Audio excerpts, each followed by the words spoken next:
કેમ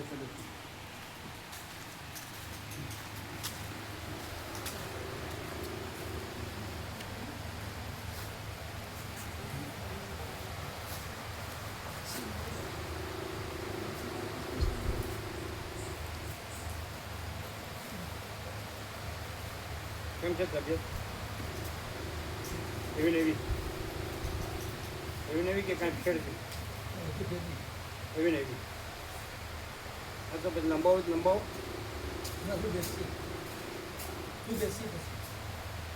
આસન કર્યું છે ને? હા છે પાસે.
ઓમ બરાબર.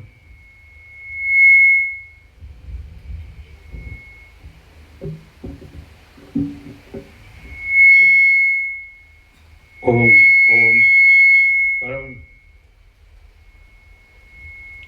પરમ ચિદાકાશ, પરમ જ્યોતિ, અખંડ જ્યોતિ,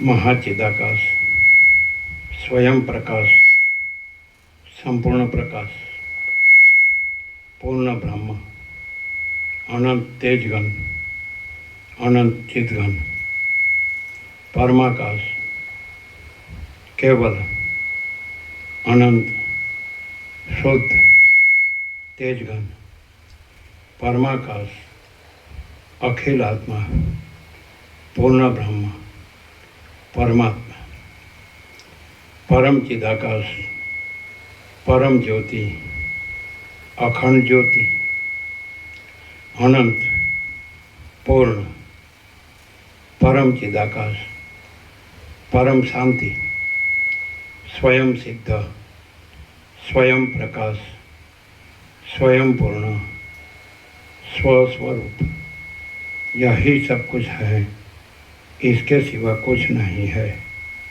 शून्यवास, अनंत कोटि, महाकल्पो है ही नहीं। महाचिदाकाश, स्वयं प्रकाश, संपूर्ण प्रकाश, महाचिदाकाश ज्योति, अनंत, अखंड, અભેદ મહાચિદાકાશ જ્યોતિ મહાતત્વ મહાસામાન્ય મહાચિદાકાશ સ્વસંવેદ્ય સહજ નિર્વિકલ્પ મહાચિદાકાશ પરમ કૈવલ્ય પરમ શાંતિ પરમ ચિદાકાશ અનંત પૂર્ણ નિરપેક્ષ સત અનંત સંપૂર્ણ અપરિગી નિર્ભ્રાંત નિરપેક્ષ વસિત રામ મુમુક્ષુ પ્રકરણ રાઉન્ડ 40મો રાઉન્ડ.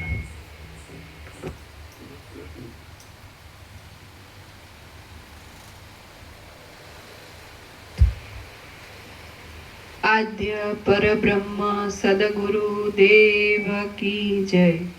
ઓમ શ્રી પરમાત્મને નમઃ. સદગ્રંથોમાં શિરોમણી શ્રી યોગ વાસિષ્ઠ મહારામાયણ મુમુક્ષુ પ્રકરણ પાના નંબર 94. સર્ગ 13મો. વૈરાગ્યાદિ ગુણો તથા શમનું વર્ણન. આ 13મા સર્ગમાં જીવન મુક્તિના ફળરૂપ વૈરાગ્ય આદિ ગુણોનું અને વિશેષે કરીને શમનું વર્ણન કરવામાં આવશે. પાના નંબર 94 જમણી બાજુ વચ્ચે. હવે હું મોક્ષના દ્વારમાં જે દ્વારપાળો છે તેમને વિશે અનુક્રમે કહું છું, તે તમે સાંભળો. જીવન મુક્તિના ફળરૂપ નહીં, પણ જીવન મુક્તિના પુરુષાર્થના ફળરૂપ.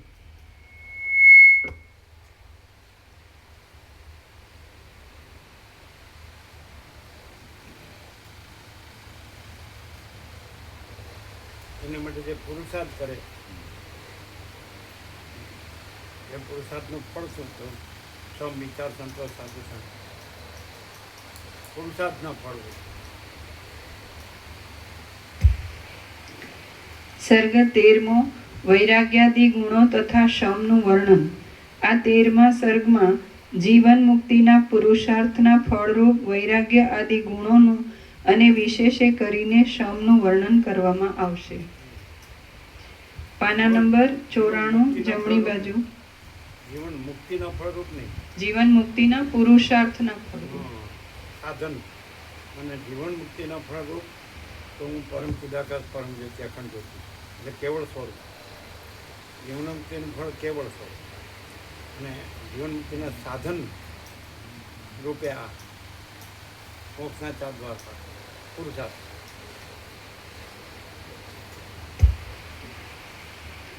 હવે હું મોક્ષના દ્વારમાં જે દ્વારપાળો છે તેમને વિશે અનુક્રમે કહું છું, તે તમે સાંભળો. તેમનામાંના એકને વિશે પણ આસક્તિ રાખવામાં આવે તો મોક્ષના દ્વારમાં પ્રવેશ કરી શકાય છે.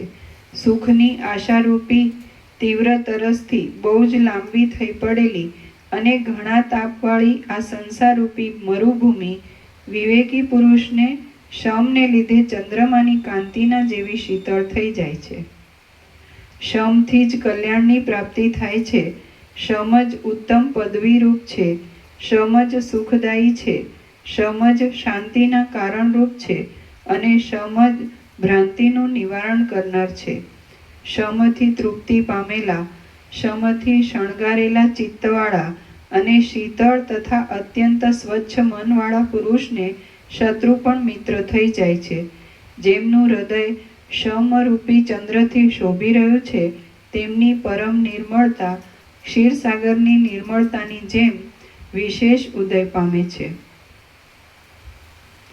જેમના હૃદયરૂપી કમળના કોષોમાં શમરૂપી કમળ પ્રફુલ્લિત થયું હોય છે તેને વિષ્ણુ સમાન જ સમજવા.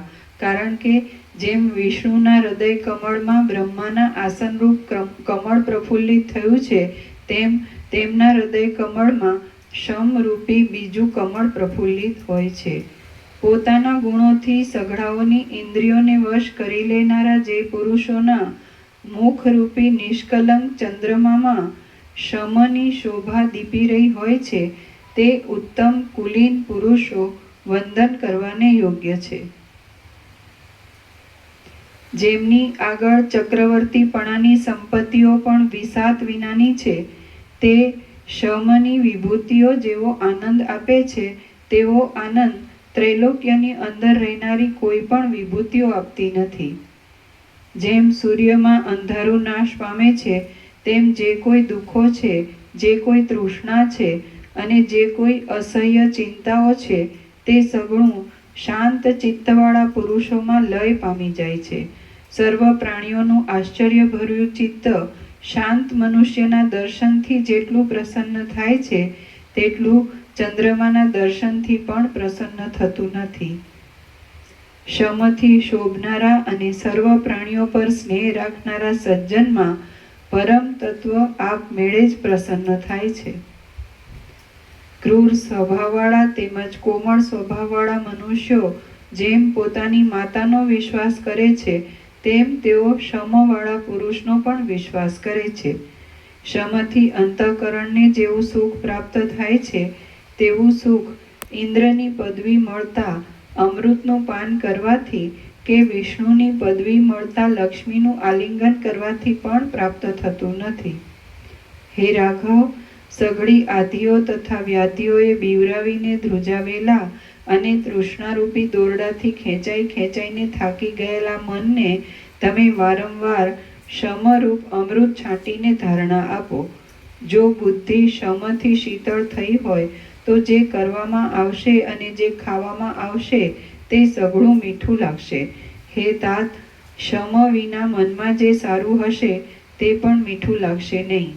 હે રાઘવ, હું તો ધારું છું કે શમરૂપી અમૃતથી ઢંકાયેલું મન જે આનંદ પામે છે, તે આનંદથી જે અંગો કપાઈ ગયા હોય તેઓ પણ પાછા ઉગે છે. પિશાચો, રાક્ષસો, દૈત્યો, શત્રુઓ, સિંહો કે સર્પો એ કોઈ પણ શમવાળા પુરુષનો દ્વેષ કરતા નથી. બાણો જેમ વજ્રમય શિલાને વિંધી શકતા નથી, તેમ જેણે સઘળા અંગોમાં શમરૂપી અમૃતમય કવચ સારી રીતે સજ્યું હોય છે, તેને કોઈ પણ દુઃખો વિંધી શકતા નથી.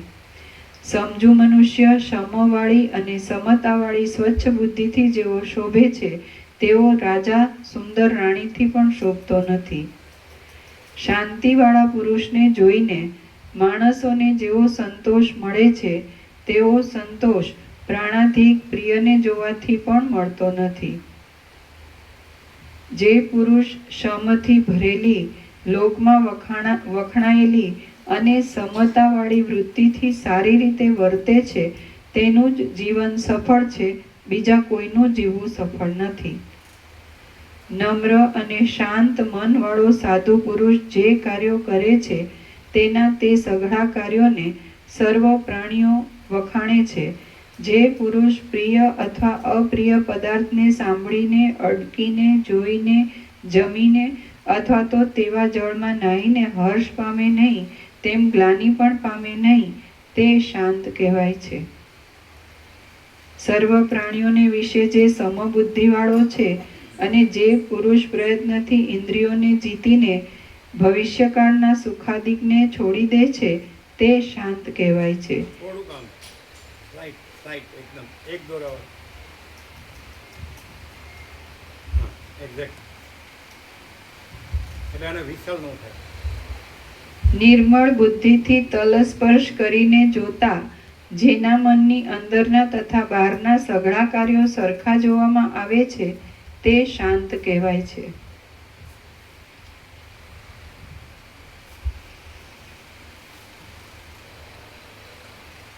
જેનું મન ચંદ્રના બિંબ જેવું સ્વચ્છ હોય છે અને ઉત્સવમાં, યુદ્ધમાં તથા મરણમાં પણ એક સરખું શાંત હોય છે, તે પુરુષ શાંત કહેવાય છે. જે પુરુષ હર્ષના તથા ક્રોધના કારણોવાળા પ્રદેશમાં રહ્યો હોય છતાં પણ નહીં રહેલાની પેઠે રાજી થાય નહીં, તેમ કોપ કરે નહીં, પણ સુષુપ્તિવાળાની પેઠે સ્વસ્થ જ રહે, તે પુરુષ શાંત કહેવાય છે.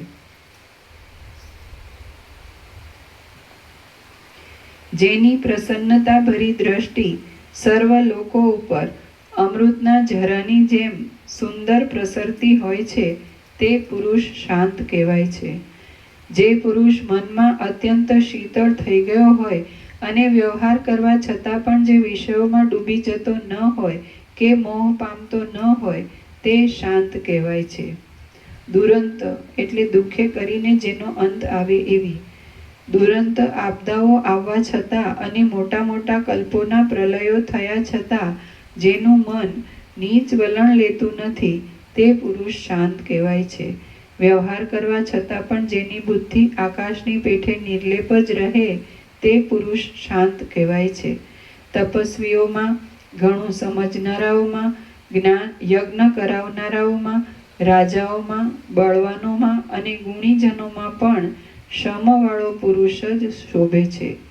જેમ ચંદ્રમાંથી ચાંદનીનો ઉદય થાય છે તેમ ગુણોથી શોભનારા શાંત મનવાળા મહાત્માઓના ચિત્તમાંથી પરમાનંદનો ઉદય થાય છે.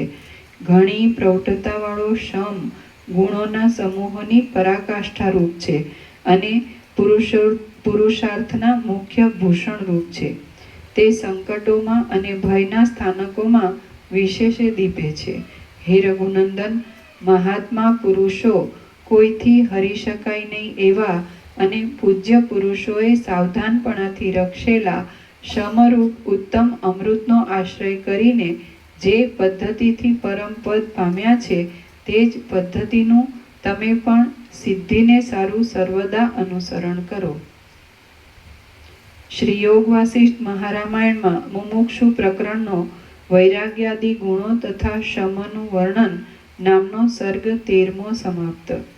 સર્ગ 14મો વિચારની પ્રશંસા. આ 14મા સર્ગમાં સત્સંગથી, ઉત્તમ શાસ્ત્રથી અને ચિત્તની શુદ્ધિથી વૃદ્ધિ પામેલા અને જેથી શમ તથા સંતોષ ઉત્પન્ન થાય છે એવા વિચારની પ્રશંસા કરવામાં આવશે. વસિષ્ઠ બોલ્યા, શાસ્ત્રના બોધથી નિર્મળ થયેલી પરમ પવિત્ર બુદ્ધિ વડે વિદ્વાન ગુરુની સાથે નિરંતર આત્મવિચાર કરવો જોઈએ. બુદ્ધિ વિચારથી અત્યંત તીક્ષ્ણ થાય છે તો પરમપદને જાણી શકે છે, કારણ કે વિચાર જ સંસારરૂપી લાંબા રોગનું વડું ઓસડ છે.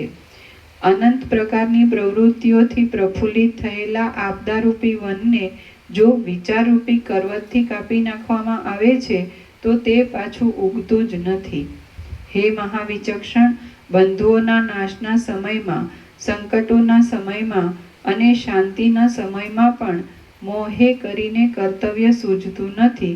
માટે વિચાર જ સત્પુરુષો માટે પરમ આશ્રયરૂપ છે. મોહ ટાળવા સારું વિચાર વિના બીજો કોઈ ઉપાય જ નથી એવો વિદ્વાનોનો નિશ્ચય છે. સત્પુરુષોની બુદ્ધિ વિચાર કરવાથી જ અશુભ માર્ગનો ત્યાગ કરીને શુભ માર્ગમાં પ્રવર્તે છે. બુદ્ધિમાન પુરુષોના બળ, બુદ્ધિ, સામર્થ્ય, સમયોચિત સ્ફૂર્તિ, ક્રિયા અને ક્રિયાનું ફળ એ સઘળા વિચારથી જ સફળ થાય છે. પ્રૌઢ વિચાર યોગ્યનો પ્રકાશ કરવામાં મોટા દીવારૂપ છે અને વાંછિત ફળને સાધનાર છે. તેનો આશ્રય કરીને સંસારરૂપી સમુદ્રને તરવો જોઈએ. શુદ્ધ વિચારરૂપી કેસરી સિંહ માણસોના હૃદયરૂપી કમળોને છેદી નાખનારા મહામોહરૂપી હાથીઓને ચીરી નાખે છે. મૂઢ લોકો પણ કેટલેક કાળે સંસારમાંથી પરમ પદને પામી ગયા છે. એ વિચારરૂપી દીપકના ઉત્તમ પ્રકાશનું ઉત્તમ ફળ છે. હે રાઘવ, રાજ્યો, ઉજ્જવળ સમૃદ્ધિઓ, ભોગ અને અવિનાશી મોક્ષ એ વિચારરૂપી કલ્પવૃક્ષના ફળો છે. જેમ તુંબડા પાણીમાં ડૂબતા નથી તેમ સંસારમાં મહાત્મા પુરુષોની વિવેકને પ્રફુલ્લિત કરનારી જે વિચારવાળી બુદ્ધિ છે તે વિપત્તિમાં ડૂબતી નથી. જેઓ વિચારનો ઉદય કરનારી બુદ્ધિથી વ્યવહાર કરે છે તેઓ અત્યંત ઉત્તમ ફળોના પાત્રરૂપ થાય છે. જે કોઈ દુઃખના પ્રકારો છે તે સઘળા મોક્ષની ઈચ્છારૂપ દિશાને રોકનારા અને મૂર્ખોના હૃદયોરૂપી વનમાં રહેનારા અવિચારરૂપી કરંજ નામના વૃક્ષોના ડોડારૂપ છે. હે રાઘવ, અવિચારરૂપી નિદ્રા આંજણના ચૂર્ણની પેઠે મેલી છે અને મદિરાની પેઠે ભ્રાંતિ આદિ ધર્મોને ઉત્પન્ન કરનારી છે. તે તમારા મનમાંથી ક્ષય પામો. જેમ તેજો રાશિ સૂર્ય અંધકારોમાં ડૂબતો નથી તેમ સદ્વિચારમાં તત્પર રહેનારો માણસ મોટી આપદાવાળા અને અત્યંત લાંબા અજ્ઞાનોમાં ડૂબતો નથી. જેના સ્વચ્છ માનસ, મન અને માન સરોવરમાં વિચારરૂપી કમળનો સમૂહ પ્રફુલ્લિત થયો હોય તે માણસ અવશ્ય હિમાલયની જેમ શોભે છે. જેમ બાળકને મૂર્ખતાને લીધે ખોટા ભૂતનો ઉદય થાય છે, તેમ વિચાર વગરની બુદ્ધિવાળા મૂર્ખ પુરુષને મનમાંથી જ વજ્ર જેવા ખોટા સંસારનો ઉદય થાય છે. હે રામ, વિવેક વિનાનો અધમ પુરુષ દુઃખોની મોટી કોઠી રૂપ છે. તે વિપત્તિઓ રૂપ નવી નવી લતાઓને વસંતની જેમ પ્રફુલ્લિત કરે છે. તેનો દૂરથી જ ત્યાગ કરી દેવો. જેમ ભૂત પિશાચો અંધારાથી ઉત્પન્ન થાય છે, તેમ જે કોઈ દુષ્ટ આરંભો છે, દુષ્ટ આચારો છે અને દુષ્ટ ચિંતાઓ છે, તેઓ અવિચારથી જ ઉત્પન્ન થાય છે. હે રઘુનંદન, અવિચારી પુરુષ વનના ઝાડના જેવી જ રીતિવાળો છે અને સારા કાર્યો કરવામાં અસમર્થ છે. તેને સઘળી રીતે દૂર રાખજો. જેમ પૂર્ણચંદ્ર વિશ્રાંતિ પામે છે, તેમ આશાની પરવશતાથી રહિત થયેલું જીવનું વિચારવાળું મન આત્મામાં પરમ વિશ્રાંતિ પામે છે. જેમ ચંદ્રથી ઉદય પામેલી ચાંદની સર્વ જગતને શોભાવે છે અને અત્યંત શીતળ કરે છે, તેમ વિવેકથી ઉદય પામેલી વિશ્રાંતિ સઘળા દેહને અત્યંત શોભાવે છે અને અત્યંત શીતળ કરે છે. જેમ ચંદ્ર રાત્રે શોભે છે, તેમ પરમાર્થરૂપી મહારાજ્યની પતાકારૂપી બુદ્ધિની સાથે સંબંધ રાખનારું જીવનું વિચારરૂપી ધોળું ચામર શોભે છે. વિચારથી જ જીવનમુક્ત થયેલા જીવો સૂર્યની પેઠે પ્રકાશીને દશે દિશાઓમાં પ્રકાશ કરે છે અને ઘણા પ્રાણીઓના સંસારના ભયરૂપી અંધકારને મટાડે છે. રાત્રે બાળકના પોતાના મનના મોહથી જ આકાશમાં જે પ્રાણહારી ભૂતની કલ્પના કરાય છે, તે વિચારથી જ લય પામે છે. તે જ પ્રમાણે પુરુષના પોતાના મનના મોહથી જ આત્મામાં જે ઘણા ઘણા દુઃખો દેનારો સંસારરૂપી બુઢો ભૂત કલ્પવામાં આવે છે, તે વિચારથી લય પામે છે. જગત સંબંધી જે કોઈ પદાર્થો છે, તેઓ સઘળા અવિચારથી સારા લાગનારા છે, પણ અસ્તિત્વ વિનાના છે અને વિચારથી વિંખાઈ જનારા છે. બ્રહ્માકારની સ્થિતિ જગતની વિષમતાથી રહિત છે, સુખરૂપ છે, બાધા રહિત છે, અનંત છે અને સ્વાભાવિક છે. તે વિવેકરૂપી કલ્પવૃક્ષનું ફળ છે એમ સમજો. જેમ પ્રકટ થયેલા વિસ્તીર્ણ તેજવાળા ચંદ્રથી ઉત્તમ શીતળતાનો ઉદય થાય છે, તેમ પ્રકટ થયેલા વિસ્તીર્ણ શક્તિવાળા વિચારથી અવિચળ સ્થિતિને લીધે સર્વોત્તમપણાવાળી નિષ્કામતાનો ઉદય થાય છે. ઉત્તમ સ્થિતિને આપનારી ચિત્તમાં જ રહેલી પોતાના વિચારરૂપી મોટી ઔષધિથી સિદ્ધ થયેલો સાધુ પુરુષ અપ્રાપ્ત સુખને ઈચ્છતો નથી, તેમ પ્રાપ્ત સુખને છોડી દેતો નથી. જીવન મુક્ત વિવેકીનું વિસ્તીર્ણ ચિત્ત પરમ પદનું અવલંબન કરીને આભાસ રૂપે, છાયા રૂપે, અચિત્ત ભાવ રૂપે રહેલું હોય છે.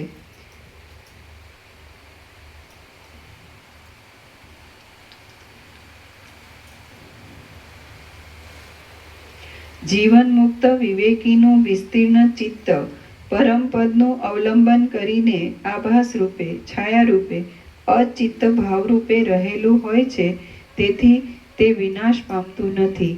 તે ચિત્તની સઘળી વિક્ષેપક વાસનાઓ બ્રહ્મરૂપ થયેલી હોવાથી તેમાં રાગ દ્વેષાદિક વૃત્તિઓ ઉઠતી નથી. તેથી વિક્ષેપ થવાનો સંભવ નથી. આ વિસ્તીર્ણ જગતને સ્થિરપણાથી કેવળ સાક્ષીની પેઠે જોયા કરતો જીવનમુક્ત પુરુષ વિષયોમાં મન પરોવતો નથી, વિષયોને સાચા સમજીને ભોગવતો નથી અને વિષયોમાં ઉત્કંઠા ધરતો નથી. તે શાંત રહે છે, પણ સુષુપ્તિવાળાની પેઠે શાંત રહેતો નથી. તે સ્વપ્નવાળાની પેઠે અંદરની વાસનાઓમાં ડૂબતો નથી, બહારના વિષયોમાં મૂંઝાઈ રહેતો નથી, ક્રિયા રહિત થતો નથી, તેમ ક્રિયાઓમાં ડૂબી જતો નથી.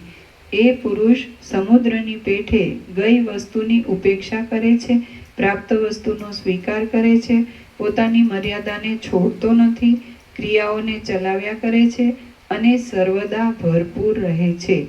ઉદાર વિચારવાળા મહાત્મા જીવન મુક્ત યોગીઓ આ પ્રમાણે પૂર્ણ મનથી આ જગતમાં વિહાર કરે છે. એ ધીર પુરુષો પોતાની ઈચ્છા પ્રમાણે લાંબા કાળ સુધી જગતમાં રહીને અંતે આભાસ જેવા દેહને છોડી દે છે અને પરિચ્છેદ વગરના અંત વિનાના વિદેહ કૈવલ્યને પામે છે. બુદ્ધિમાન પુરુષે આપતકાળમાં પણ સંસારને ટાળવાના શ્રવણ મનનાદિક ઉપાયો સાથે રહીને પ્રયત્નપૂર્વક હું કોણ છું અને સંસાર કોનો થયો છે એવો વિચાર પોતાનાથી જ કર્યા કરવો જોઈએ. હે રાઘવ, પોતાને જ્યારે રાજકીય કામોની સાંકળમાં સંદેહ પડે છે ત્યારે રાજા પણ વિચાર કરવાથી જ કાર્યને સફળ કે નિષ્ફળ જાણી શકે છે. વિચાર કર્યા વગર તે જાણી શકતો નથી. જેમ રાત્રે દીવાથી અમુક જમીનનો નિર્ણય કરી શકાય છે, તેમ વિચારથી પુરુષાર્થ પ્રાપ્ત કરાવનારા કર્મકાંડ તથા વેદાંતના સિદ્ધાંતના તત્વોનો નિર્ણય કરી શકાય છે. વિચારરૂપી સુંદર આંખ અંધારામાં પણ શક્તિ રહિત થતી નથી અને તીવ્ર પ્રકાશોમાં પણ અંજાઈ જતી નથી. તેથી દૂરની અને અંતરાયવાળી વસ્તુઓ પણ જોઈ શકાય છે. જે દુર્મતી માણસ વિવેકમાં આંધળો છે તે જન્મનો આંધળો છે અને સર્વના ધિક્કારને પાત્ર છે. વિચારરૂપી દિવ્ય ચક્ષુવાળો વિવેકી પુરુષ તો સર્વ વસ્તુઓમાં વિજય વર્તાવે છે. વિચારરૂપી ચમત્કાર પરમાત્મામય છે, માનપાત્ર છે અને પરમાનંદના મુખ્ય સાધનરૂપ છે. તેને ક્ષણ માત્ર પણ છોડવો જોઈએ નહીં. પાકવાથી અત્યંત મીઠી થયેલી કેરી જેમ મોટાઓને પણ ગમે છે, તેમ પરિચય થવાથી મધુર થયેલા વિચારવાળો પુરુષ મહાત્માઓને પણ ગમે છે. વિચારથી શોભી રહેલી બુદ્ધિવાળા અને વિચારથી ચાલવાના માર્ગનો નિર્ણય પામેલા પુરુષોને વારંવાર અનેક દુઃખોરૂપી ખાડાઓમાં લોટવું પડતું નથી. અવિચારથી આત્મનાશ પામેલો અજ્ઞાની મનુષ્ય જેમ પોતાને રોગ કે અનર્થ આવતા રૂએ છે, તેમ વિચારવાન પુરુષ રોગથી અનેક અનર્થોથી શિથિલ થઈ જતા પણ રોતો નથી. કાદવમાં દેડકા રૂપે જન્મવું સારું છે, મળમાં કીડા રૂપે જન્મવું સારું છે અને ગુફામાં આંધળા સર્પ રૂપે જન્મવું સારું છે, પણ અવિચારી મનુષ્ય રૂપે જન્મવું એ સારું નથી જ. અવિચાર સઘળા અનર્થોના ઘર રૂપ છે. સઘળા સાધુઓએ તેને ધિક્કાર્યો છે અને તે સઘળી દુષ્ટ સ્થિતિઓની છેલ્લી સીમારૂપ છે, માટે તેને છોડી દેવો જોઈએ. મહાત્માએ, ઉદાર બુદ્ધિવાળાએ, મહાત્માએ નિરંતર વિચારયુક્ત થવું જોઈએ, કારણ કે રાગ આદિ ઊંડી ખાડમાં પડતા મનુષ્યોને વિચાર જ એક આધારરૂપ છે. આથી સૌએ પોતાના મનરૂપી મૃગને વિચાર દ્વારા પોતાની મેળે જ દુષ્ટ વિષયોમાંથી અટકાવવું જોઈએ અને તેને સંસારના મોહરૂપી સમુદ્રમાંથી તારવું જોઈએ.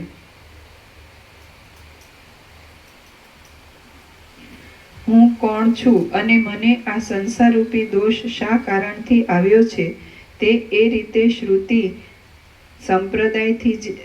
સંપ્રદાયથી જે અવલોકન કરવું તેને વિચાર કહેવામાં આવે છે.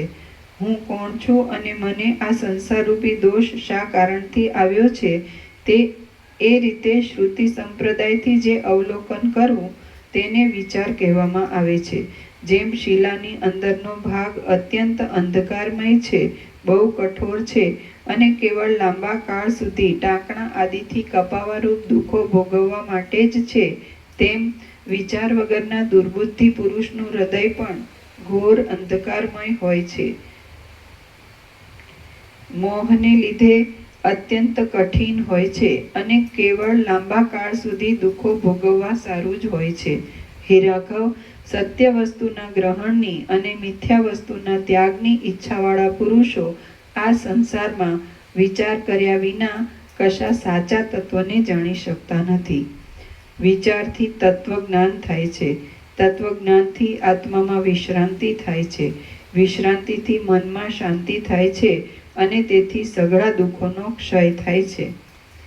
પૃથ્વીમાં પુરુષ સ્ફુટ વિચારથી જ સઘળા વૈદિક તથા લૌકિક કર્મોને સફળ કરે છે અને 7મી ભૂમિકા સુધી ચડવારૂપ ઉત્તમ પ્રખ્યાતિ પામે છે.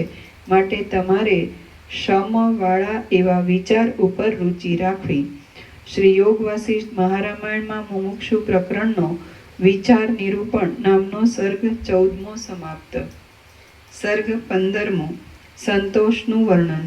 આ 15મા સર્ગમાં વૈરાગ્યરૂપી કલ્પવૃક્ષની છાયા સમાન સુખ, શીતળ અને મોક્ષના ત્રીજા દ્વારપાળરૂપ સંતોષનું વર્ણન કરવામાં આવશે. આ 15મા સર્ગમાં વૈરાગ્યરૂપી કલ્પવૃક્ષની છાયા સમાન સુખ, શીતળ અને મોક્ષના ત્રીજા દ્વારપાળરૂપ સંતોષનું વર્ણન કરવામાં આવશે. વસિષ્ઠ બોલ્યા, હે શત્રુનાશન, સંતોષ જ પરમ કલ્યાણરૂપ છે અને સંતોષ જ સુખ કહેવાય છે. સંતુષ્ટ પુરુષ પરમ વિશ્રામ પામે છે.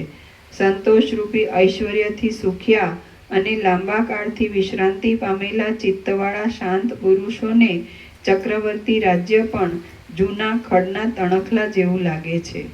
હે રામ, સંતોષથી શોભતી અને સંસારની વિષમ વૃત્તિઓ આવી પડતા પણ ઉદ્વેગ નહીં પામતી મહાત્માઓની બુદ્ધિ કદી પણ સુખનો વિયોગ પામતી નથી.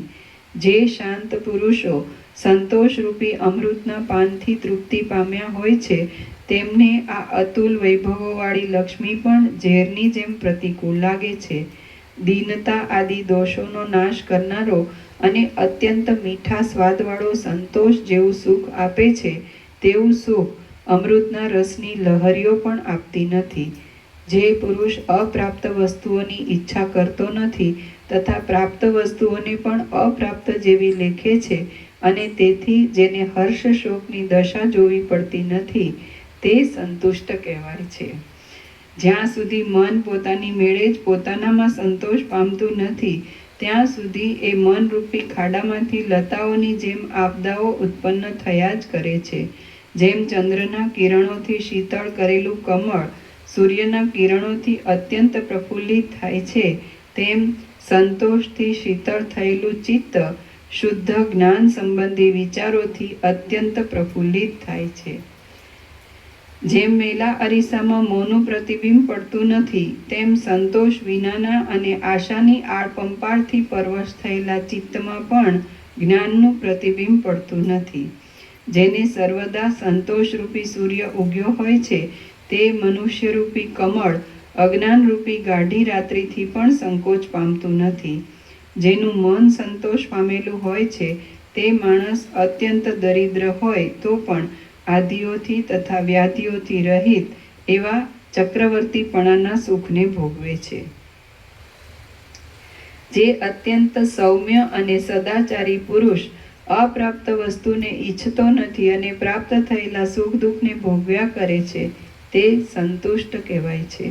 ક્ષીરસાગરની પેઠે શુદ્ધતા તથા પરિપૂર્ણતા પામેલા અને સંતોષથી અત્યંત તૃપ્ત થયેલા મહાત્માના મુખ ઉપર કોઈ અપૂર્વ શોભા ઝળકી રહે છે. પુરુષ પ્રયત્નથી પોતાની મેળે પોતામાં જ અત્યંત પૂર્ણતા મેળવવી અને સર્વ પદાર્થોની તૃષ્ણા છોડી દેવી. ચંદ્રના અમૃતના જેવા સંતોષના અમૃતથી પૂર્ણ થયેલા પુરુષનું મન શાંત અને શીતળ થયેલી બુદ્ધિને લીધે પોતાની મેળે જ અખંડ સ્થિરતા પામે છે. જેમ રાજાની પાસે ચાકર લોકો પોતાની મેળે આવે છે તેમ સંતોષથી પુષ્ટ થયેલા મનવાળા પુરુષની પાસે મોટી સમૃદ્ધિઓ કિંકર થઈને પોતાની મેળે આવે છે. પોતાની મેળે પોતામાં જ સ્વસ્થ થયેલો પુરુષ સંતુષ્ટ થઈને રહે છે ત્યારે વર્ષા ઋતુ આવતા જેમ રજ તરત શાંત થઈ જાય છે તેમ સઘળી ચિંતાઓ તરત શાંત થઈ જાય છે. હે રામ, ચંદ્ર જેમ નિરંતર શીતળ અને કલંકથી મુક્ત એવી પૂર્ણતાથી શોભે છે તેમ પુરુષ નિરંતર શીતળ અને રાગ દ્વેષાદિકથી મુક્ત એવી શુદ્ધ વૃત્તિથી શોભે છે. એ પુરુષના સમતાથી રમણીય લાગતા મુખને જોઈને સર્વ લોકો જેવો સંતોષ પામે છે તેવો સંતોષ તેઓ ધનના ઢગલા જોઈને પણ પામતા નથી. હે રઘુનંદન, જે ઉત્તમ પુરુષ આ જગતમાં ગુણવાન લોકોને પ્રિય એવી સમતાથી વિભૂષિત હોય છે તે નિર્મળ પુરુષને દેવતાઓ અને મહામુનિઓ પણ બુદ્ધિથી પ્રણામ કરે છે. શ્રી યોગ વાસિષ્ઠ મહારામાયણમાં મુમુક્ષુ પ્રકરણનો સંતોષ નિરૂપણ નામનો સર્ગ 15મો સમાપ્ત. સર્ગ 16મો સત્સંગ વર્ણન. આ 16મા સર્ગમાં મોક્ષના ચોથા દ્વારપાળ સત્સંગનું વર્ણન કરવામાં આવશે અને 4માં એકનું સેવન કરવાથી પણ મોક્ષ મેળવવાનું કહેવામાં આવશે. વસિષ્ઠ બોલ્યા, હે મહાબુદ્ધિમાન, વિશેષ કરીને માણસોને આ સંસાર તરી જવામાં સાધુઓનો સત્સમાગમ અહીં સર્વત્ર બહુ ઉપકારક છે. નીચે ટાંચ છે. સાધુઓનો એટલે બ્રહ્મને સંશય વિપર્ય રહિત અપરોક્ષપણે જાણનારાઓનો. વસિષ્ઠ બોલ્યા, હે મહાબુદ્ધિમાન, વિશેષ કરીને માણસોને આ સંસાર તરી જવામાં સાધુઓનો સત્સમાગમ અહીં સર્વત્ર બહુ ઉપકારક છે. જે મહાત્માઓ સાધુઓના સંગરૂપી વૃક્ષથી ઉત્પન્ન થયેલા વિવેકરૂપી સ્વચ્છ ફળને સાચવી રાખે છે, તેઓ મોક્ષની સંપત્તિના પાત્રરૂપ થાય છે. વિદ્વાન લોકોના સમાગમથી ઉજ્જળ ઘર પણ ધનાદિકથી ભર્યું જેવું લાગે છે, મરણ પણ ઉત્સવ જેવું લાગે છે અને આપત્તિ પણ સંપત્તિ જેવી લાગે છે. આ જગતમાં સાધુઓનો સત્સમાગમનો જ જય જયકાર છે. આ જગતમાં સાધુઓનો સત્સમાગમનો જ જય જયકાર છે. તે સત્સમાગમ આપદારૂપી કમલિનીને હિમરૂપ છે અને મોહરૂપી ઝાકળને પવનરૂપ છે. સાધુઓનો સમાગમ બુદ્ધિને અત્યંત વધારનાર છે, અજ્ઞાનરૂપી વૃક્ષને કાપી નાખનાર છે અને આદિઓને દૂર કરનાર છે એમ તમે સમજો. જેમ પાણી રેડવાથી પુષ્પોનો તથા ફળોનો સુંદર ગુચ્છ ઉત્પન્ન થાય છે, તેમ સાધુઓના સમાગમથી મનોહર અને ઉજ્જવળ એવો વિવેકરૂપી ઉત્તમ દીપક પ્રગટે છે. સાધુ સંઘની વિભૂતિઓ નાશ રહિત, બાધ રહિત અને નિરંતર વધતી રહેતી ઉત્તમ વિશ્રાંતિને આપે છે. સાધુ સંઘની વિભૂતિઓ નાશ રહિત, બાધ રહિત અને નિરંતર વધતી રહેતી સર્વોત્તમ વિશ્રાંતિને આપે છે. અત્યંત કષ્ટદાયી દશાને પામેલા અને પરવશ થયેલા માણસોએ પણ સાધુઓના સમાગમને જરા પણ છોડવો જોઈએ નહીં. સંસારમાં સાધુઓના સમાગમો શુભ માર્ગના દીવારૂપ છે, હૃદયના અંધકારને હરનાર છે અને જ્ઞાનરૂપી સૂર્યના પ્રકાશરૂપ છે. જે મનુષ્ય સત્સંગતિ રૂપ શીતળ અને સ્વચ્છ ગંગામાં સ્નાન કરે છે, તેને દાનોનું, તીર્થોનું, તપોનું કે યજ્ઞોનું શું પ્રયોજન છે? હે નિષ્પાપ, વિષયોમાં રાગ વિનાના, કપાઈ ગયેલા સંદેહવાળા અને દેહાદિકના અધ્યાસથી રહિત થયેલા સાધુ પુરુષો જો મળે તો પછી તપનું અને તીર્થયાત્રાનું શું કામ છે? જેમ દરિદ્રી મનુષ્ય મણિઓને પરમ પ્રયત્નથી જોયા કરે છે, તેમ સમજુ મનુષ્યે વિશ્રાંતિ પામેલા મનવાળા સાધુઓને પરમ પ્રયત્નથી જોયા કરવા જોઈએ. જેમ લક્ષ્મીજી અપ્સરાઓના સમૂહમાં વિષ્ણુના સમાગમથી અને રૂપથી શોભ્યા હતા, તેમ બુદ્ધિઓના સમુદાયમાં સાધુઓના સમાગમથી અને સદ્ગુણોથી બુદ્ધિમાન પુરુષોની બુદ્ધિ સર્વદા શોભે છે.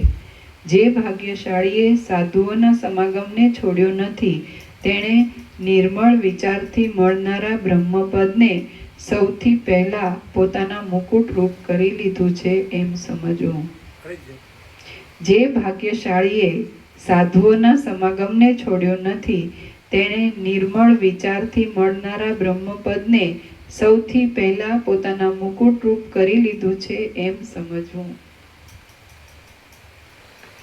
અધ્યાસથી રહિત થયેલા બ્રહ્મપદને જાણનારા અને સઘળાઓને પ્રિય લાગનારા સાધુઓને સર્વ ઉપાયથી સેવવા જોઈએ, કારણ કે તેઓ જ સંસારરૂપી સમુદ્રમાં તરવાના સાધનો રૂપ છે.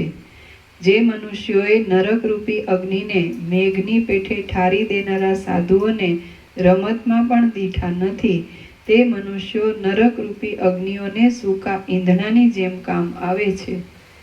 દારિદ્ર્ય, મરણ અને દુઃખ ઇત્યાદિ વિષયોની ભ્રાંતિઓ સાધુઓના સમાગમરૂપી ઔષધોથી સંપૂર્ણ રીતે ટળી જાય છે. માણસોને સંતોષ, સાધુઓનો સંગ, વિચાર અને શમ એ જ સંસારરૂપી સમુદ્રમાંથી તરવાના ઉપાયો છે. સંતોષ એ પરમ લાભ છે, સત્સંગ એ પરમ ગતિ છે, વિચાર એ પરમ જ્ઞાન છે અને શમ એ પરમ સુખ છે. એ ચાર સંસારને ભેદવાના નિર્મળ ઉપાયો છે. જેમણે એમનો અભ્યાસ કર્યો હોય છે તેઓ મોહરૂપી જળવાળા સંસારરૂપી સમુદ્રને તરી ગયા છે એમ સમજવું.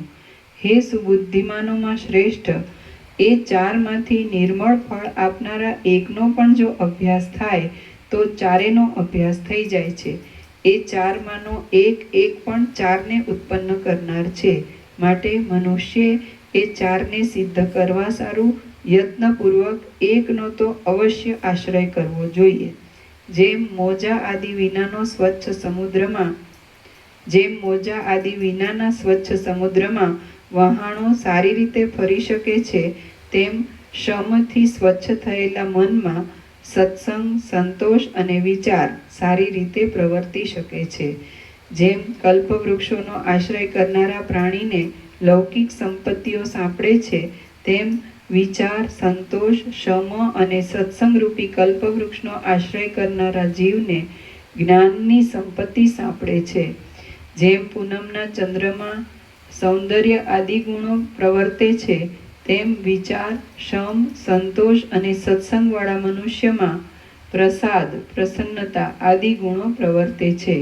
જેમ મંત્રીઓનું કહ્યું માનનારા રાજામાં જયની સંપત્તિઓ પ્રવર્તે છે, તેમ સત્સંગ, સંતોષ, શમ અને વિચારવાળા બુદ્ધિમાન મનુષ્યમાં જ્ઞાનની સંપત્તિઓ પ્રવર્તે છે.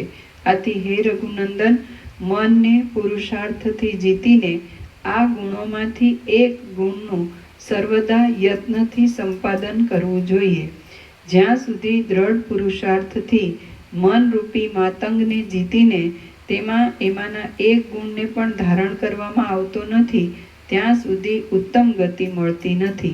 હે રામ, દાંત પીસીને ઉદ્યોગમાં મંડી રહીને પણ એમાંના એક ગુણનું સંપાદન કરવું જોઈએ. હે મહાબાહુ, જ્યાં સુધી એ ગુણોને સંપાદન કરવા માટે તમારા મનનો આગ્રહ થાય નહીં, ત્યાં સુધી તમે દેવ, યક્ષ, પુરુષ કે ઝાડ થશો તો પણ તમને જ્ઞાન મેળવવાનો કોઈ ઉપાય થયો નથી એમ સમજવું. એમાંથી ફળદાયી એક ગુણ પણ જો બળ પામે છે તો વિવશ ચિત્તવાળા પુરુષના સઘળા દોષો તરત જ ક્ષય પામે છે. એક ગુણ વધે છે તો દોષોને જીતનારા બીજા ગુણો પણ વધે છે, અને એક દોષ વધે છે તો ગુણોનો નાશ કરનારા બીજા દોષો પણ વધે છે. મનુષ્યોના આ મનરૂપી મોહકારી વનમાં શુભ તથા અશુભ રૂપી મોટા કાંઠાઓવાળી વાસનાઓરૂપી નદી સર્વદા પ્રબળ વેગે ચાલી જાય છે.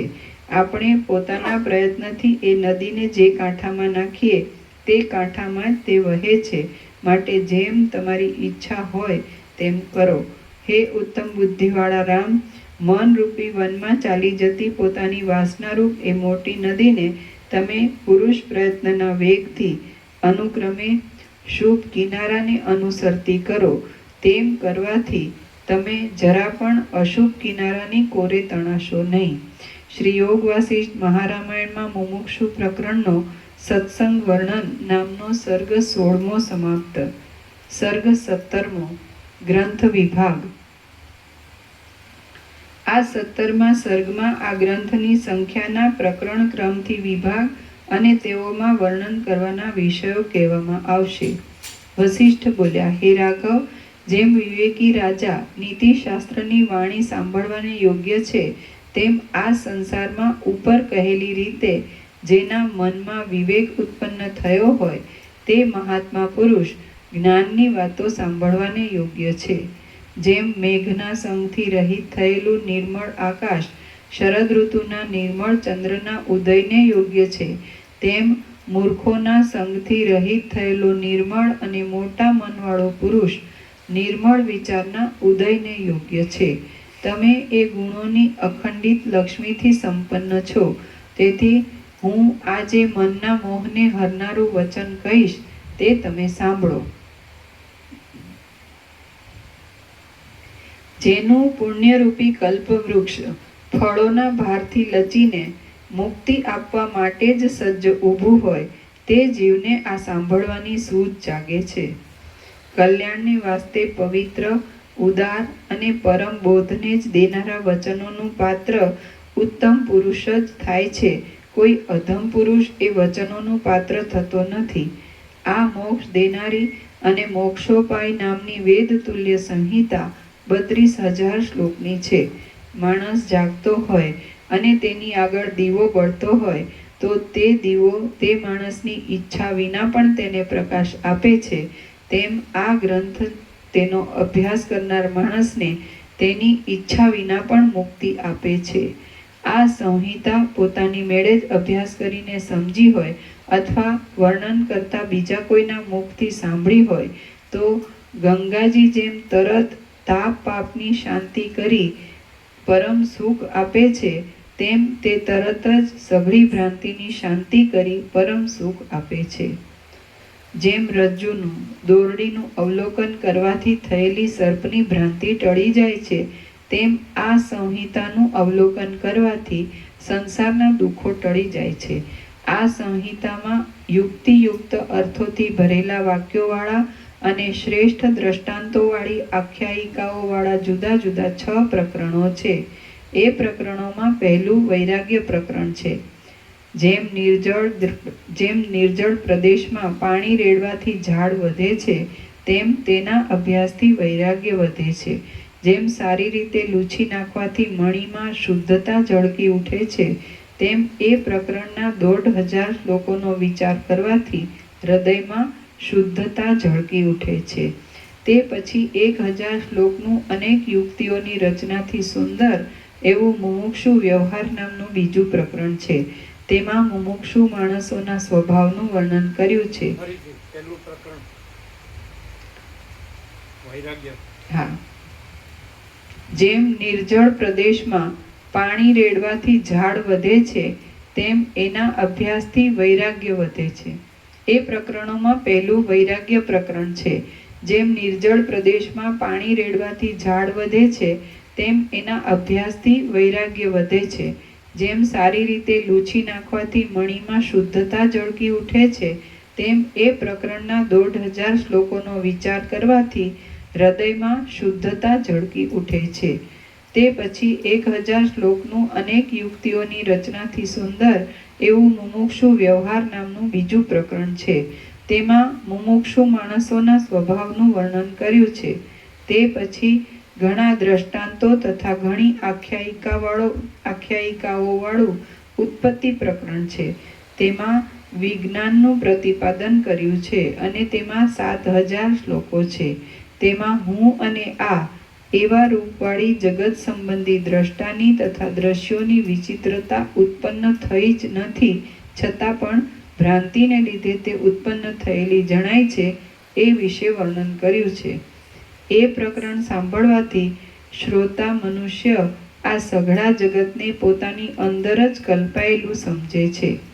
દ્રષ્ટાના તથા દ્રશ્યના પરસ્પર અધ્યાસવાળું, અનંત બ્રહ્માંડોના વિસ્તારવાળું અને પ્રત્યેક બ્રહ્માંડમાં લોક, આકાશ તથા પર્વતોવાળું જગત અમુક રીતિથી નિરૂપણ કરવાને અશક્ય છે, પાયા વિનાનું છે અને પર્વત આદિ ભેદોથી રહિત છે. તે પૃથ્વી આદિ ભૂતોથી રહિત છે. સંકલ્પથી ઊભા થયેલા નગર જેવું છે, સ્વપ્નમાં દેખાતા પદાર્થો જેવું છે અને મનોરાજ્યની પેઠે વિસ્તાર પામેલું છે. વ્યર્થ દેખાવોથી તે ગંધર્વનગર જેવું છે, 2 ચંદ્રની ભ્રાંતિ જેવું છે અને ઝાંઝવાના પાણી જેવી સ્થિતિવાળું છે.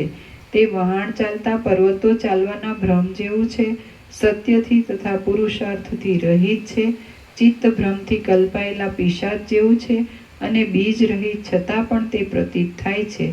તે મનમાં પ્રતિભાસ પામતા કથાના યુદ્ધાદિક વિષયો જેવું છે. આકાશમાં કલ્પાયેલી મોતીની માળા જેવું છે અને સુવર્ણમાં કડાની પેઠે તથા જળમાં તરંગની પેઠે તે માત્ર કલ્પિત નામરૂપવાળું છે. આકાશમાંના નીલા રંગની પેઠે મિથ્યા છતાં પણ તે સર્વદા પ્રતીત થનારું છે. જેમ સ્વપ્નમાં અથવા આકાશમાં ભીંત, રંગ તથા ચિતારા વિના પણ સુંદર ચિત્ર જોવામાં આવે છે, તેમ તે લાંબા કાળથી જોવામાં આવે છે અને દેખાવ માત્ર છે. જેમ ચિત્રમાં આલેખેલો અગ્નિ સાક્ષાત અગ્નિ નહીં હોવા છતાં પણ અગ્નિ કહેવાય છે, તેમ જગત પણ નામ રૂપથી કહેવા માત્ર જ છે. વિચાર કરતા તે રહેતું નથી. તેથી તે જગત શબ્દના જનાર અર્થને અનુસરતું છે. તે તરંગોમાં ભ્રાંતિથી કલ્પાયેલી કમળોની માળા જેવું છે. ક્યાંક જોયેલા નૃત્યની જેમ તે સ્મરણથી ઉઠી આવે છે.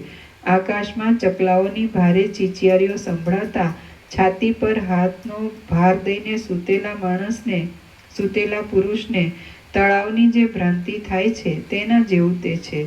તે ગ્રીષ્મ ઋતુમાં પાંદડા વગરના સુકાયેલા તથા છિન્ન ભિન્ન થયેલા વન જેવું છે. તે મરવા પડેલા માણસના ચિત્તની પેઠે ઢંગ ધડા વિનાનું છે.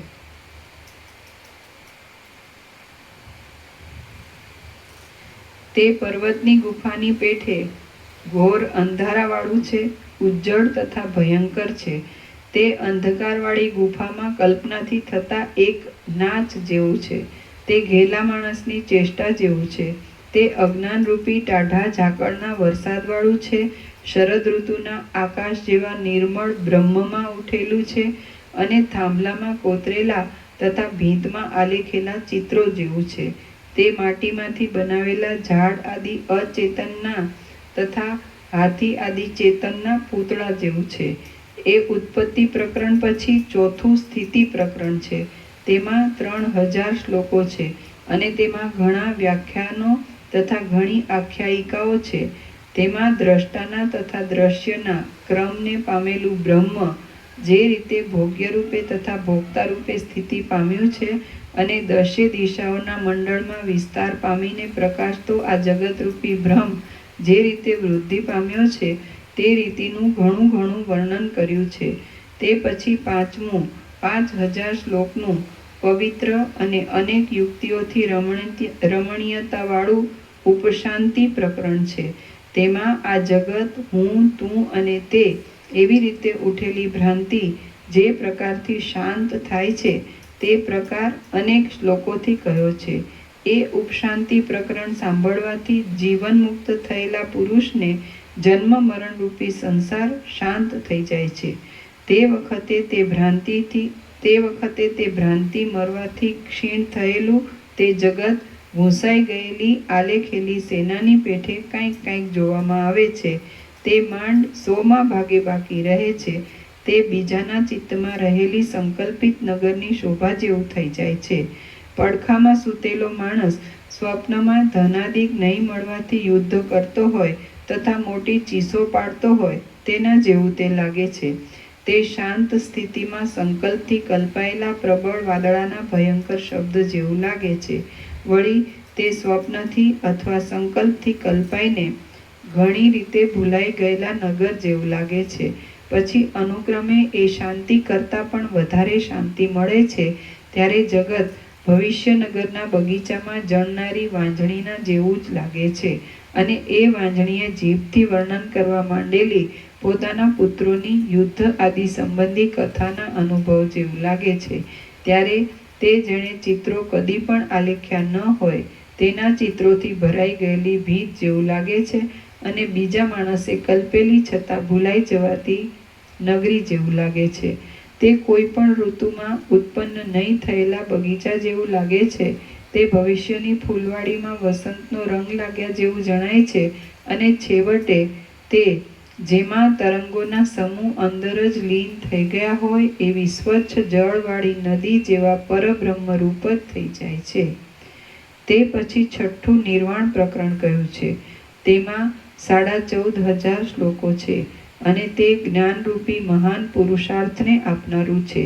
એ પ્રકરણ યથાર્થ સમજાયાથી મૂળ અવિદ્યાનો પણ નાશ થાય છે અને તેથી સઘળી કલ્પનાઓની શાંતિવાળું પરમ કલ્યાણરૂપ નિર્વાણ પ્રાપ્ત થાય છે.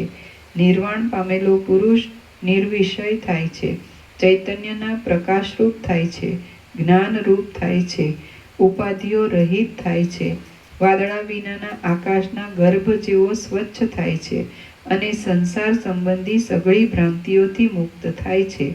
તે જગતની ક્રિયાઓથી પરવારી ચૂકે છે અને કૃતાર્થતાને લીધે સુસ્થિત થાય છે. જેમાં સર્વ લોકોના પ્રતિબિંબ પડે એવા હીરાના સ્તંભની પેઠે તે નિર્લેપ થઈ જાય છે અને આકાશની પેઠે નિર્લેપ થઈ જાય છે અને ઘણા ઘણા બ્રહ્માંડોને ગળી જઈને તે અત્યંત તૃપ્તિવાન થાય છે અને સઘળા બાહ્ય ભોગોથી તે શૂન્ય થાય છે. ત્યારે તે શરીર, ઇન્દ્રિયો, દેવતા, ત્યાજ્ય તથા ગ્રાહ્ય એવના વિચારથી રહિત થાય છે. શરીરવાળો છતાં પણ શરીર વગરનો થાય છે અને સંસારવાળો છતાં પણ સંસાર રહિત થાય છે. તે ચૈતન્યમય થાય છે અને કઠિન પથરાના ગર્ભની પેઠે બીજા પદાર્થોના પ્રવેશને અયોગ્ય થાય છે. તે જગતને પ્રકાશ આપનાર ચૈતન્યાત્મક સૂર્ય રૂપે પરમ પ્રકાશરૂપ થાય છે. તે છતાં દ્રશ્ય પદાર્થો નહીં રહેવાને લીધે તે ગાઢા અંધકારના ગાંગડાની પેઠે પરમ અંધ જેવો થઈ જાય છે.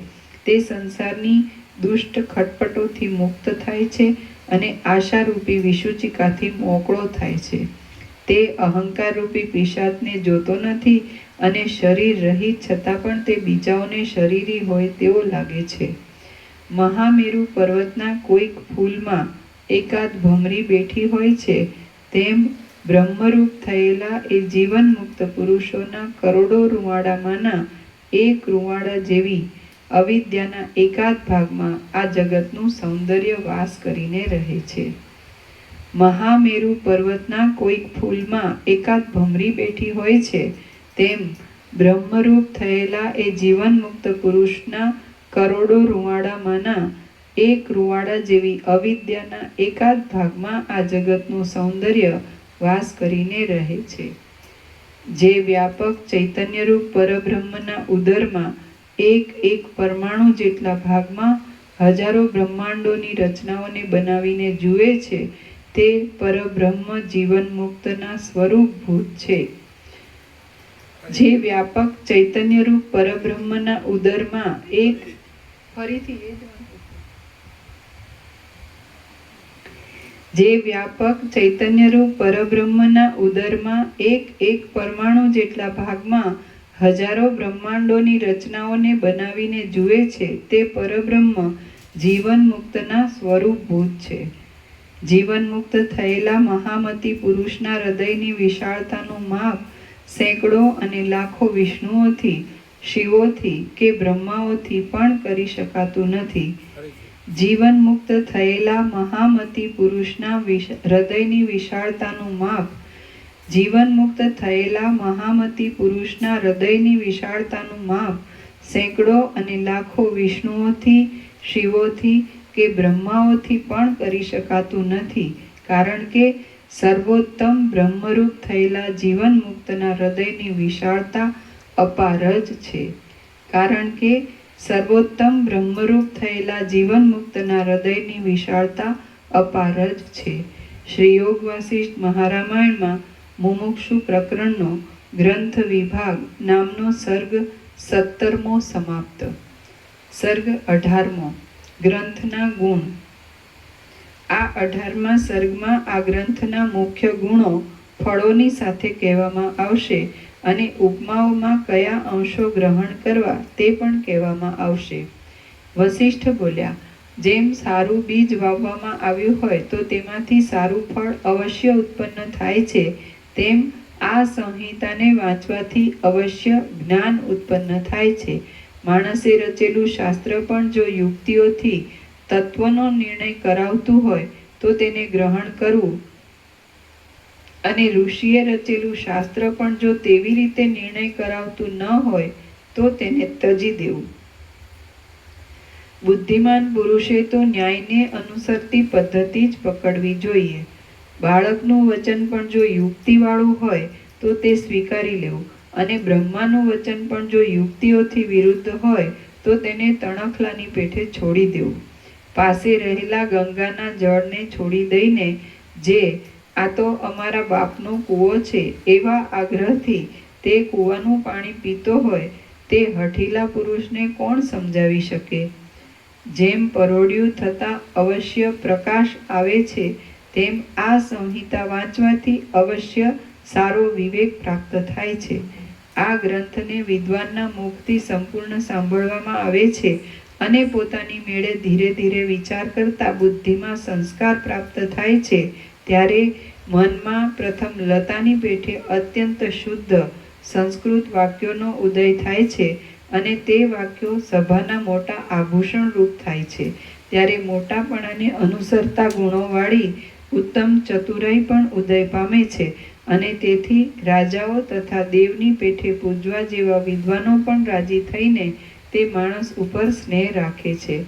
જેમ સારા નેત્રવાળો પુરુષ હાથમાં દીવો રાખે તો તે રાત્રે પદાર્થોના આગલા પાછલા ભાગોને જાણી શકે છે, તેમ બુદ્ધિમાન માણસ પણ આ ગ્રંથનો અભ્યાસ કરે તો તે સર્વ વિષયોના પૂર્વાપર સંબંધોને જાણી શકે છે. જેમ શરદ ઋતુ બેસતા દિશાઓના ધુમ્મસ ધીરે ધીરે સારી પેઠે ઓસરી જાય છે, તેમ આ ગ્રંથનો વિચાર કરતા બુદ્ધિના લોભ તથા મોહ આદિ દોષો ધીરે ધીરે સારી પેઠે ઓછા થતા જાય છે. તમારે કેવળ બુદ્ધિમાં વિવેકને દ્રઢ કરવાનો અભ્યાસ રાખવો, કારણ કે અભ્યાસ વિના કોઈ ક્રિયા કોઈ પણ ફળ આપતી નથી. જેમ શરદ ઋતુમાં મોટું તળાવ સ્વચ્છ થાય છે, તેમ આ ગ્રંથના અભ્યાસથી મન સ્વચ્છ થાય છે. જેમ મંદરાચળ નીકળી ગયા પછી સમુદ્ર અત્યંત સ્થિર થઈ ગયો હતો, તેમ મન ત્યાં અત્યંત સ્થિર થઈ જાય છે. આ ગ્રંથનો અભ્યાસ કર્યાથી મોહરૂપી કાજળ વિનાની અંધકારના પડદાને દૂર કરનારી અને પદાર્થોનો વિભાગ દેખાડનારી બુદ્ધિ રત્નના દીવાની આંચની પેઠે અત્યંત પ્રકાશી રહે છે. બાણો જેમ કવચવાળા મનુષ્યના મર્મ સ્થળોને કાપી શકતા નથી, તેમ દીનતા અને દારિદ્ર્ય આદિ દોષોથી ભરેલા વિચારો જગતનું મિથ્યાત્વ સમજનારા માણસોના ચિત્તોને ભેદી શકતા નથી. જેમ મોટો પથ્થર આગળ પડ્યો હોય તો પણ બાણો તેને ભેદી શકતા નથી, તેમ શાસ્ત્ર જાણનાર ચિત્ત આગળ રહ્યું હોય તો પણ સંસારના મહાદુઃખદાયી ત્રાસો તેને ભેદી શકતા નથી. જો સંસારમાં જન્મ પ્રથમ થયો હોય તો પુરુષાર્થ મુખ્ય ગણાય, અને જો કર્મ પ્રથમ થયા હોય તો દૈવ મુખ્ય ગણાય. ત્યારે એમાંથી પ્રથમ શું થયું હશે ઇત્યાદિ અનેક સંશયો છે. જેમ દિવસથી અંધારું ટળી જાય છે, તેમ આ ગ્રંથના અભ્યાસથી તે સંશયો ટળી જાય છે. રાત્રિ શાંત થતાં સૂર્યનો ઉદય થાય છે, ત્યારે જેમ સર્વ પદાર્થો યથાસ્થિત જોવામાં આવે છે, તેમ આ શાસ્ત્રથી મોહ શાંત થતાં વિવેકનો ઉદય થાય છે, ત્યારે સર્વદા જગતનું તત્વ યથાસ્થિત જોવામાં આવે છે. વિચાર કરનારા માણસને મનમાં સમુદ્રના જેવી ગંભીરતા, મેરુના જેવી સ્થિરતા અને ચંદ્રના જેવી શીતળતા સાંપડે છે. જેની સઘળી કલ્પનાઓ શાંત થઈ છે, તે પુરુષનું જીવન મુક્તપણું ધીરે ધીરે પરિપાક પામે છે અને તેનું વાણીથી વર્ણન કરી શકાતું નથી. સઘળી રીતે શીતળતાવાળી, શુદ્ધ અને ઉત્તમ પ્રકાશ આપનારી એ પુરુષની બુદ્ધિ શરદ ઋતુની ચાંદનીની પેઠે અત્યંત ખીલી નીકળે છે. શમથી પ્રકાશવાળા અને અત્યંત નિર્મળ થયેલા હૃદયરૂપી આકાશમાં જ્યારે વિવેકરૂપી સૂર્યનો ઉદય થાય છે, ત્યારે અનર્થોના સમૂહ કરનારા કામ, ક્રોધ આદિ ધૂમકેતુઓ, મૂછડિયા તારાઓ ઉદય પામી શકતા નથી. જેમ શરદ ઋતુમાં જળની તૃષ્ણા વિનાના વાદળાઓ શાંત થાય છે, શુદ્ધ થાય છે અને ઊંચા તથા અચલ પર્વતમાં સ્થિતિ કરે છે, તેમ આ ગ્રંથના વિચારથી જડ પદાર્થોની તૃષ્ણા વિનાના સૌમ્ય પુરુષો શાંત થાય છે. ફરીથી, જેમ શરદ ઋતુમાં જળની તૃષ્ણા વિનાના વાદળાઓ શાંત થાય છે, શુદ્ધ થાય છે અને ઊંચા તથા અચલ પર્વતમાં સ્થિતિ કરે છે, તેમ આ ગ્રંથના વિચારથી જળ પદાર્થોની તૃષ્ણા વિનાના સૌમ્ય પુરુષો શાંત થાય છે, શુદ્ધ થાય છે અને ઊંચા તથા અચલ બ્રહ્મત્વમાં સ્થિતિ કરે છે. જેમ ગમે તેવા ચાળાવાળી, ક્રૂર અને મુખને દીન કરનારી પિશાચોની લીલા દિવસ ઉગતા બંધ પડી જાય છે, તેમ ગમે તેવા ચાળાવાળી, ક્રૂર અને મુખને દીન કરનારી પામરતા આ ગ્રંથનો અભ્યાસ થતાં બંધ પડી જાય છે. જેમ પવનો ચિત્રમાં આલેખેલી લતાને કંપાવી શકતા નથી, તેમ ચિંતાઓ પરબ્રહ્મરૂપી ભીતમાં અત્યંત ચોંટી ગયેલી પરમ ધીરજવાળી બુદ્ધિને કંપાવી શકતા નથી. તત્વને જાણનારો માણસ વિષયોની આસક્તિરૂપ ખાડામાં પડતો નથી, કારણ કે જેણે માર્ગ જાણ્યો હોય એવો કયો માણસ ખાડામાં પડવા દોડે? પતિવ્રતા સ્ત્રી જેમ યોગ્ય રીતે પ્રાપ્ત થયેલા અંતઃપુરના આંગણામાં રમે છે, તેમ સારા શાસ્ત્રોના પ્રસંગથી સારા આચરણો કરનારાઓની બુદ્ધિ યોગ્ય રીતે પ્રાપ્ત થયેલા અવિરોધી કાર્યમાં રમે છે. લાખો અને કરોડો બ્રહ્માંડોમાં જેટલા અંતઃકરણો છે, તે પ્રત્યેક અંતઃકરણમાં વિરક્ત બુદ્ધિવાળો પુરુષ બ્રહ્માંડોને ભ્રાંતિ માત્ર રહેલા દેખે છે. મોક્ષના ઉપાયો સમજવામાં આવવાથી જેનું અંતઃકરણ શુદ્ધ થયું હોય છે, તે પુરુષને ભોગનો સમૂહ કદી પણ ખેદ આપતો નથી, તેમ તે તેને કદી આનંદ પણ આપતો નથી. પ્રત્યેક અંતઃકરણમાં બ્રહ્માંડોના અસીમ સમૂહો પ્રકટ થાય છે અને લીન થાય છે. તત્વવેત્તા પુરુષ તેમને મહાસાગરમાં ઉછળી ઉછળીને લીન થતા મોજા જેવા સમજે છે. તત્વવેત્તા પુરુષ કાર્યોના તથા ફળોના સ્વરૂપોને જાણે છે, છતાં પણ અજ્ઞાની ઝાડની પેઠે તે પ્રાપ્ત થયેલા અનિષ્ટોનો દ્વેષ કરતો નથી, તેમ જતા રહેલા ઈષ્ટોની ઈચ્છા કરતો નથી. ઈષ્ટ તથા અનિષ્ટ ફળોની પ્રાપ્તિ થતાં પણ હૃદયથી અજીત રહેનારો તત્વવેત્તા પુરુષ પોતાને જે મળે છે તેને અનુસર્યા કરે છે, તેથી તે બીજા લોકો જેવો આભાસ માત્ર જોવામાં આવે છે. આ ગ્રંથને સંપૂર્ણ રીતે સમજી વાંચી તેના પ્રત્યેક શ્લોકનું વિવેચન કરવામાં આવે તો અનુભવ થશે કે આમાં જે કહ્યું છે તે સઘળું યુક્તિયુક્ત છે, પણ વરદાનના કે શાપના વચનની જેમ કહી દીધું નથી. આ શાસ્ત્રરૂપ કાવ્ય શબ્દાલંકારોથી તથા અર્થાલંકારોથી શણગારાયેલું છે, રસમય છે, સુંદર દ્રષ્ટાંતોથી સિદ્ધ છે અને સમજવું સહેલું છે. જેને પદોનું તથા પદોના અર્થોનું થોડું ઘણું જ્ઞાન હોય છે, તે પુરુષ પોતાની મેળે જ આ ગ્રંથને સમજી શકે છે, પણ આમાં જે તત્વ છે તેને તે જાણી શકતો નથી. માટે તેણે પંડિતના મુખથી આ ગ્રંથ સાંભળવો જોઈએ. આ ગ્રંથ સાંભળવામાં આવે, વિચારવામાં આવે અને સમજવામાં આવે તો માણસને મોક્ષની પ્રાપ્તિમાં તપની, ધ્યાનની કે જપ આદિની કંઈ પણ અપેક્ષા રહેતી નથી. આ શાસ્ત્રના દ્રઢ અભ્યાસથી અને તેના વારંવાર અવલોકનથી ચિત્ત સંસ્કારી થાય છે અને અપૂર્વ પાંડિત્ય પ્રાપ્ત થાય છે. જેમ સૂર્યનો ઉદય થતાં પ્રયત્ન વિના જ પિશાચ પોતાની મેળે શાંત થાય છે, તેમ આ ગ્રંથનો અભ્યાસ થતાં હું અને જગત એવા પ્રકારનો દ્રષ્ટા તથા દ્રશ્યરૂપી પ્રબળ પિશાચ પણ પ્રયત્ન વગર પોતાની મેળે જ શાંત થાય છે.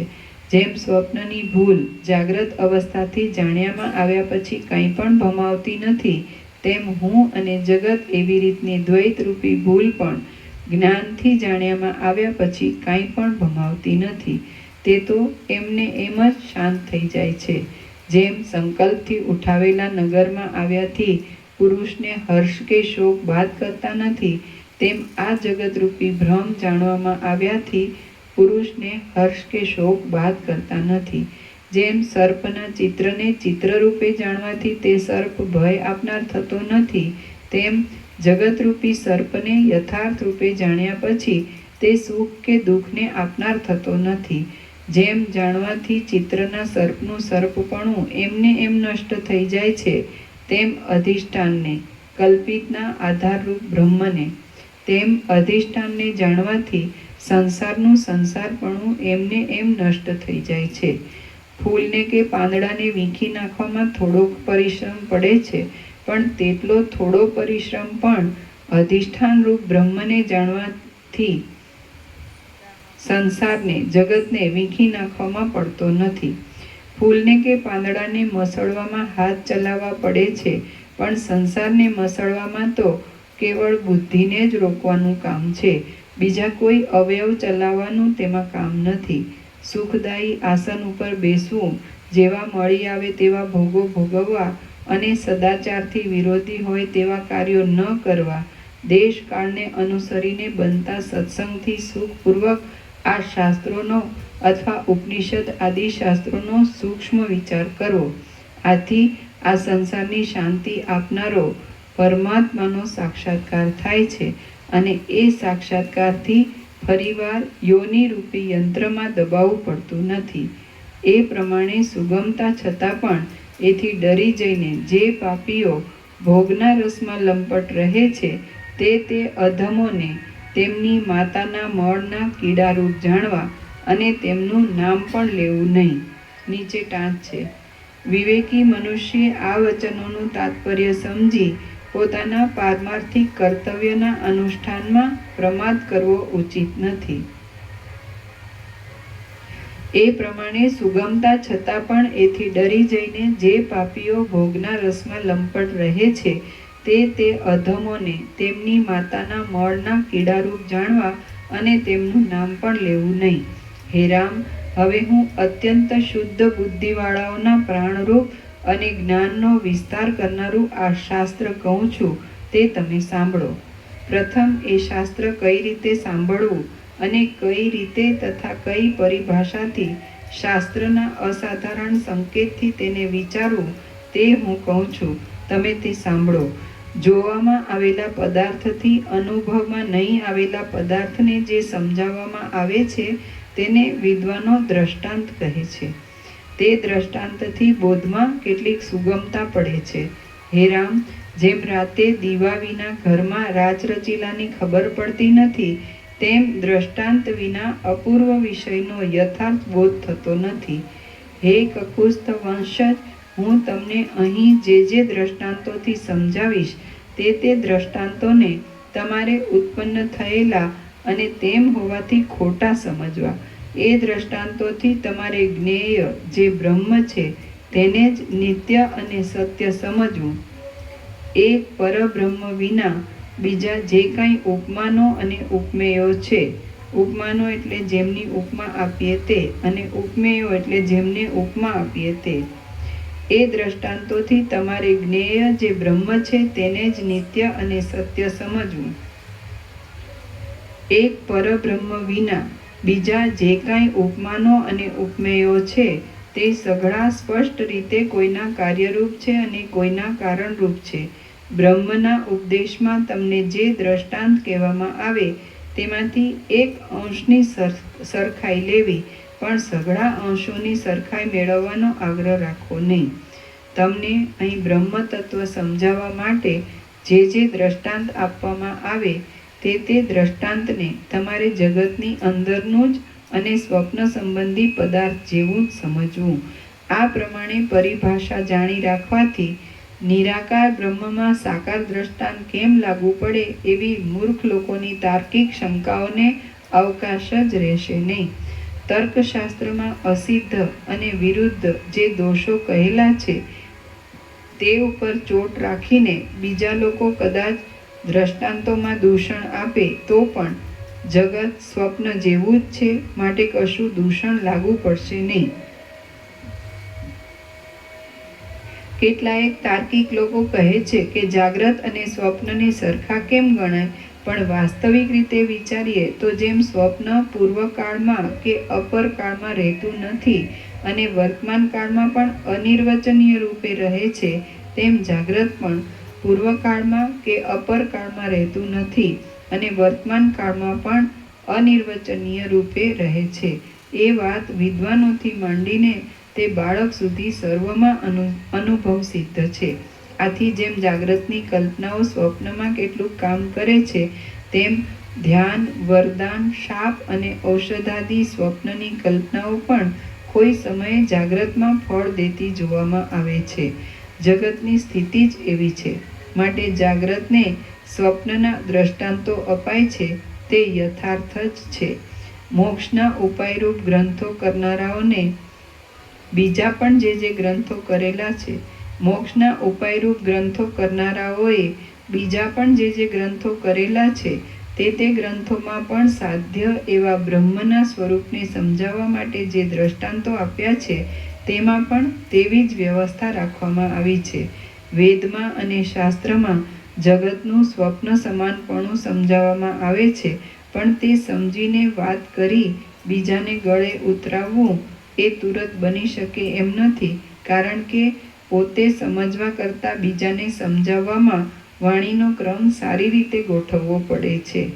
જગત સ્વપ્નની કલ્પના જેવું તથા માનસિક પૂજામાં કલ્પાયેલા નગર જેવું જ છે. માટે આ વિષયમાં જગતને એ જ દ્રષ્ટાંતો લાગુ પડે છે, બીજા દ્રષ્ટાંતો લાગુ પડતા નથી. જેમ માટી એ ઘડા આદિનું કારણ છે, તેમ બ્રહ્મ કોઈનું કારણ નથી. તે છતાં બોધની અનુકૂળતા સારું બ્રહ્મને માટી આદિની ઉપમા આપવામાં આવે છે. તેવી ઉપમાઓમાં ઘણા પરિશ્રમો કરવા છતાં પણ સઘળા અંશોની સાથે સમાનતા મળી શકતી નથી.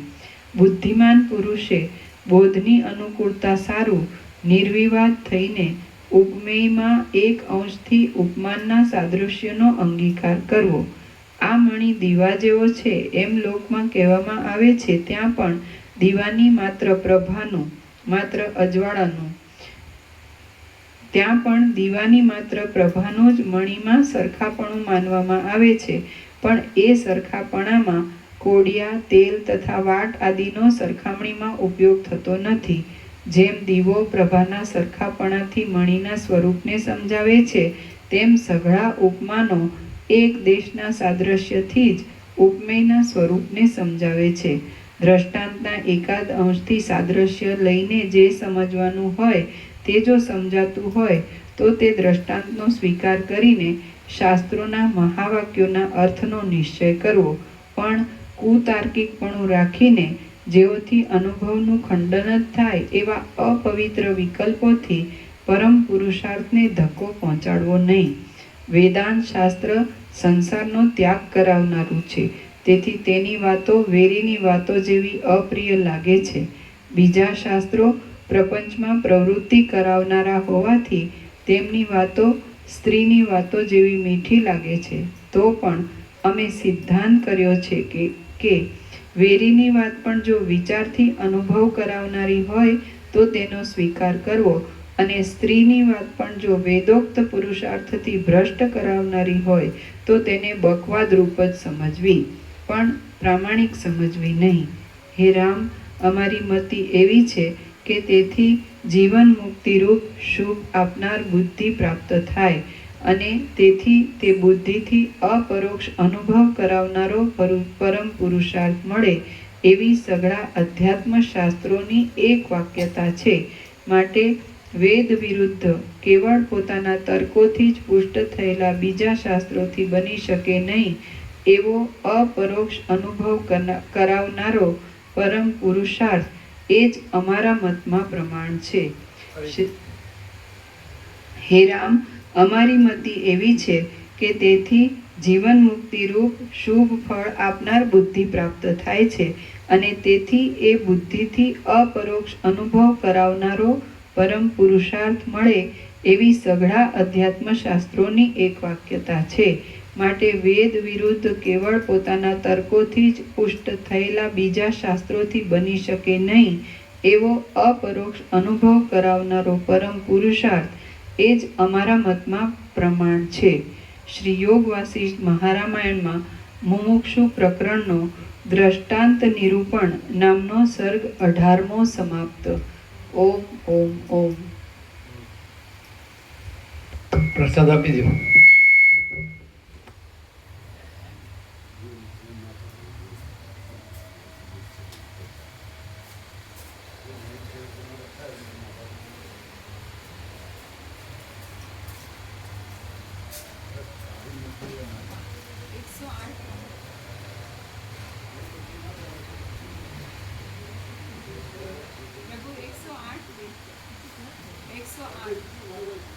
બરાબર છે ને?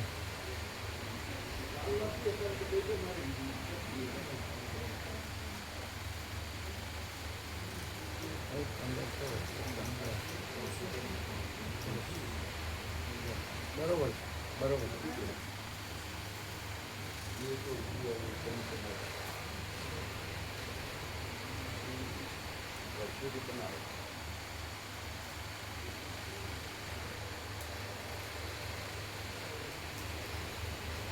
રૂપિયો આવી ગયો.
જે ફોનમાં જણાવ્યું હતું તમને હા પૂછ્યું શું કહેતા હતા શું નાનું મજા આવી હે આવા સંત આપણે જોયા નથી કેમ બીજું ભલે છે પણ આવા સંત આપણે જોયા નહીં તો એ ક્યાં વધારે વાર અમારે ત્યાં બેઠા હતા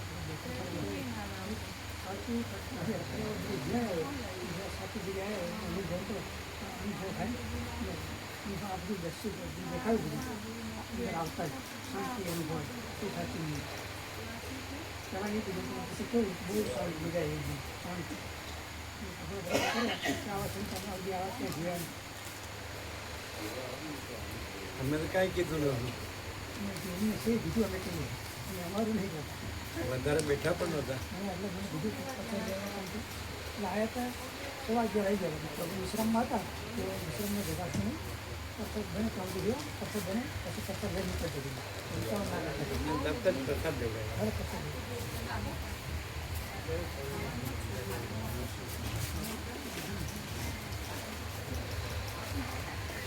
ઠીક છે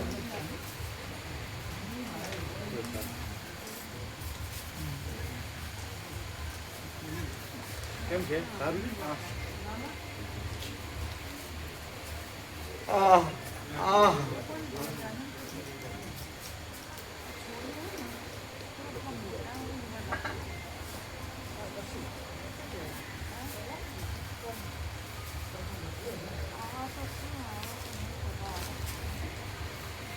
કેમ રહ્યું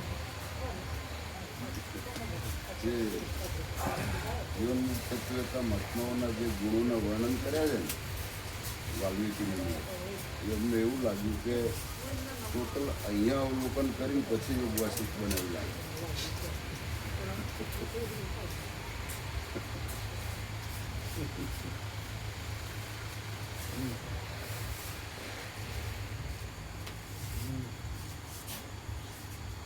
બરાબર સૂક્ષ્મ અવલોકન કરી અને પછી યોગવાસિત બનાવ્યું એવો વિડીયો